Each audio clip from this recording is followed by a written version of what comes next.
ಮೆಲ್ಗೆ.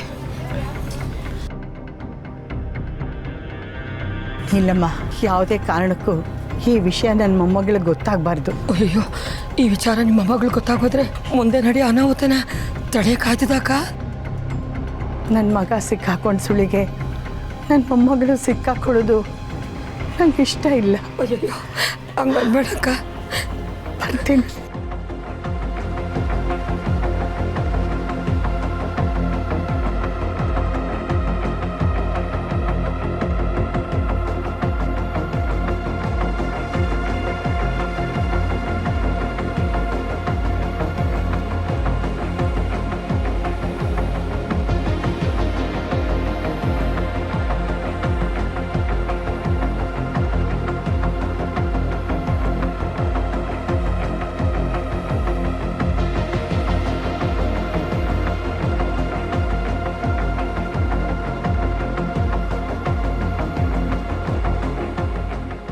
Hello, ಅಯ್ಯೋ, ನಾನು ನೀಲಮ್ಮ ಮಾತಾಡ್ತಾ ಇರೋದು.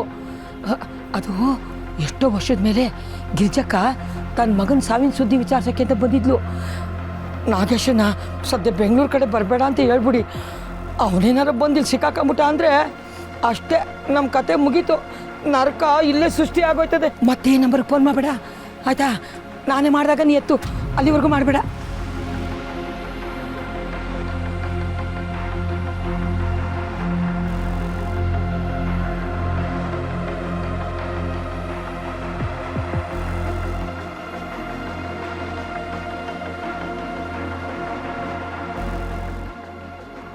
ನಿನ್ನಪ್ಪ ಸತ್ತಿರಬಹುದು, ಆದರೆ ನಿನ್ನಪ್ಪನ ಸಾವಿನ ಸತ್ಯ ಸಾಯಬಾರ್ದು.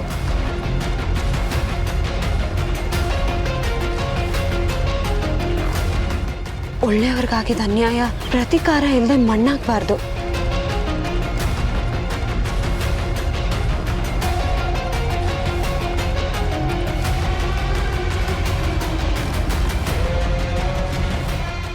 ಹೋದವನು ಒಳ್ಳೆಯವನೇ ಕಣೋ.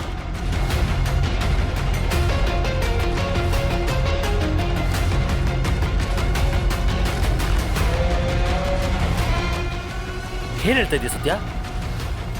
ಅಪ್ಪನ್ನ ಒಳ್ಳೆಯವನು ಅಂತ ಈ ಪತ್ರದಲ್ಲಿ ಬರ್ದಿದ್ದಾನೆ ಅಂದ್ರೆ ಅಪ್ಪನ್ ಚೆನ್ನಾಗಿ ಗೊತ್ತಿರೋವನೇ ಆಗಿರ್ಬೇಕು. ಹಾಗಿದ್ರೆ ಯಾರೋ ನಿಮ್ಮ ಅಪ್ಪನ ಮೇಲೆ ಗೌರವ ಪ್ರೀತಿ ಇಟ್ಕೊಂಡಿರೋರೇ ಆಗಿರ್ಬೇಕು.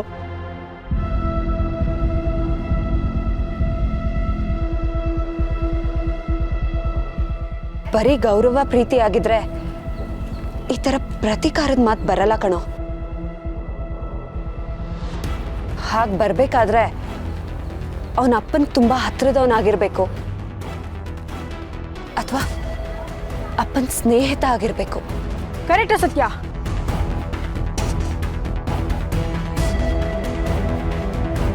ಅನ್ಯಾಯ ಆಗಿದೆ ಅಂದ್ರೆ ಹತ್ರದವ್ರಿಗೆ ರೋಷ ಬರುತ್ತೋ ಇಲ್ವೋ,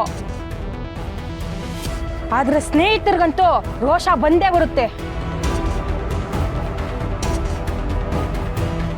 ಇಲ್ಲ ಅಂದ್ರೆ ನಿಮ್ಮ ಅಪ್ಪನ ಫ್ರೆಂಡ್ಸ್ ಯಾರಾದರೂ ಈ ತರ ಮಾಡ್ತಿರ್ಬೋದಾ?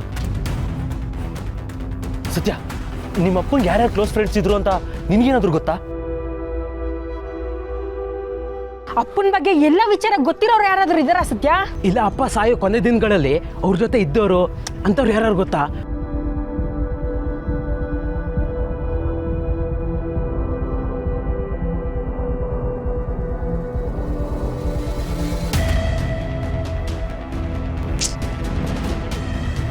ಬಂದ್ರೆ ಹೋಗೋಣ.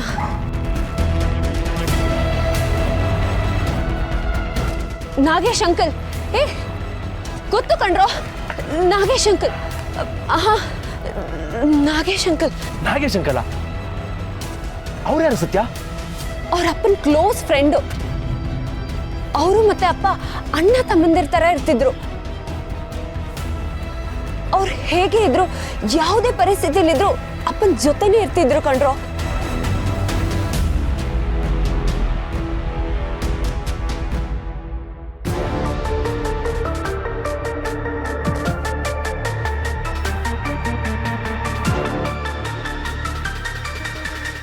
ಈಗ ಅವರು ಎಲ್ಲಿದ್ದಾರೆ ಸತ್ಯ?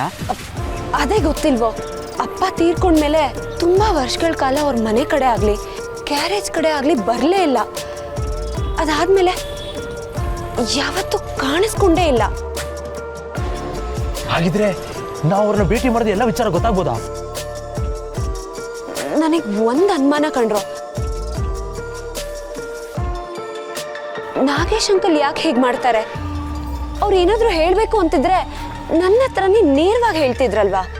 ಸತ್ಯ, ಈ ಪೇಪರಲ್ಲಿ ಬರ್ದಿರೋದು ನೋಡ್ತಿದ್ರೆ ಏನೋ ದೊಡ್ಡ ಸೀಕ್ರೆಟೇ ಇರ್ಬೋದು ಅನಿಸ್ತಿದೆ. ಅದಕ್ಕೇನೆ ನಿನ್ನ ನೇರವಾಗಿ ಮೀಟ್ ಮಾಡಿದ್ರೆ ಏನಾದರೂ ಪ್ರಾಬ್ಲಮ್ ಆಗುತ್ತೆ ಅಂತ ಈ ಥರ ಮಾಡ್ತಿರ್ಬೋದು.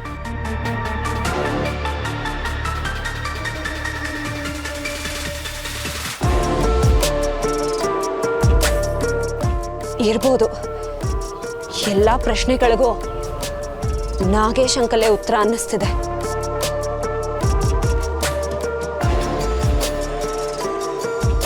ಅವ್ರು ನಮಗೆ ಸಿಕ್ಕಿದ್ರೆ ಅಪ್ಪನ ಸಾವಿನ ಜೊತೆಗೆ ಹೂತೋಗಿರೋ ಸತ್ತಿಗಳನ್ನ ಮತ್ತೆ ಹೊರಗೆ ತೆಗಿಬೋದು.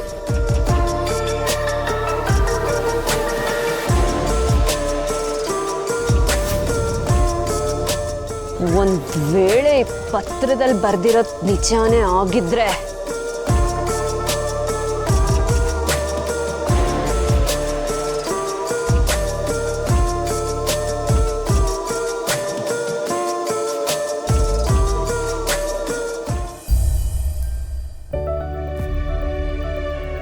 ಗುರುಗಳೇ, ನಿಮ್ಮ ಹತ್ರ ಒಂದು ಸ್ವಲ್ಪ ವಿಷಯಗಳನ್ನು ಮಾತಾಡಬೇಕಿತ್ತು.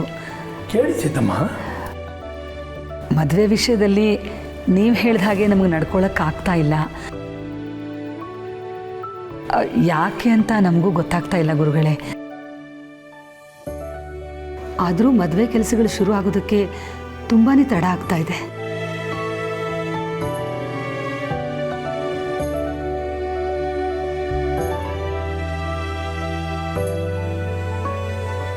ಪರವಾಗಿಲ್ಲ ಸೀತಮ್ಮ, ವಿಳಂಬ ಆಗಿದೆ ಅನ್ನೋದು ನಿಜ. ಆದರೂ ಅದರಲ್ಲಿ ನಿಮ್ಮ ತಪ್ಪಿದೆ ಅನ್ನೋದು ಸುಳ್ಳು. ಶಾಸ್ತ್ರ ಸಂಪ್ರದಾಯಗಳ ವಿಚಾರದಲ್ಲಿ ಇಲ್ಲಿವರೆಗೂ ನಿಮ್ಮಿಂದ ಯಾವ ಅಪಚಾರವೂ ಆಗಲಿಲ್ಲ, ಮುಂದೇನೂ ಆಗೋಲ್ಲ.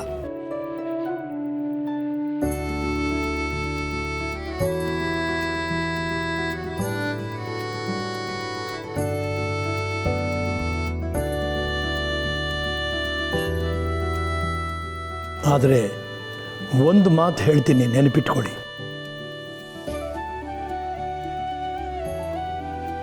ಜೀವನ ಶಿಸ್ತುಬದ್ಧವಾಗಿರಬೇಕು ಅಂತ ಹಿರಿಯರು ಶಾಸ್ತ್ರಗಳನ್ನು ಮಾಡಿದ್ದಾರೆ.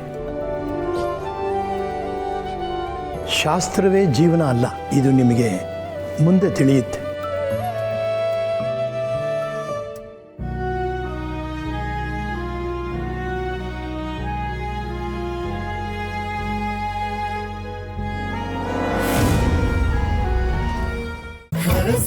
ಆರತಿ ಮಾಡಿ ಬರ್ತಾ